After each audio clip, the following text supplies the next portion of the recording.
They laughed at her hands, rough, scarred, hands that had stitched hundreds of suits, yet never touched wealth. Miss Ella Johnson didn't flinch. She never did. Because when you've lived your whole life being underestimated, silence becomes your armor. That afternoon, a man stepped into her shop wearing a torn designer suit worth more than everything she owned combined. He didn't know her name. He didn't know her story. He only knew his suit was ruined. The shop was small, peeling paint, one old sewing machine humming like it had a heartbeat of its own. The man looked around, clearly unsure why he'd even stopped. "Can you fix this?" he asked, glancing at his watch. Ella examined the fabric. Italian wool, hand-stitched lining. She nodded. "It'll take a few hours," she said quietly. He sighed. "I don't have time." She paused, then replied, "Come back tomorrow morning." He hesitated. "How much?" Ella shook her head. "Nothing." People nearby scoffed. Someone muttered, "She don't even know who that is." But Ella knew one thing. What was right? As she worked late into the night, memories stitched themselves into her thoughts.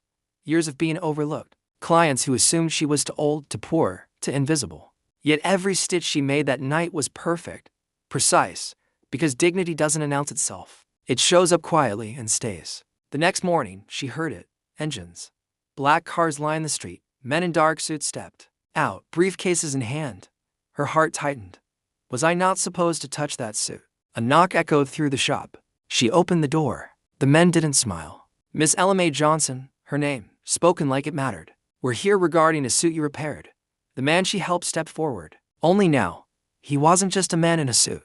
He was the billionaire CEO of a global fashion empire. He looked at her hands not with judgment, but with respect. "You fixed something no one else would," he said. "Not because you had to, but because it was right." One lawyer opened a folder. Inside were contracts, partnership papers, a check. Ella gasped. "I didn't do this for money," she whispered. He smiled. "And that's why you deserve it." Within weeks, her tiny shop transformed.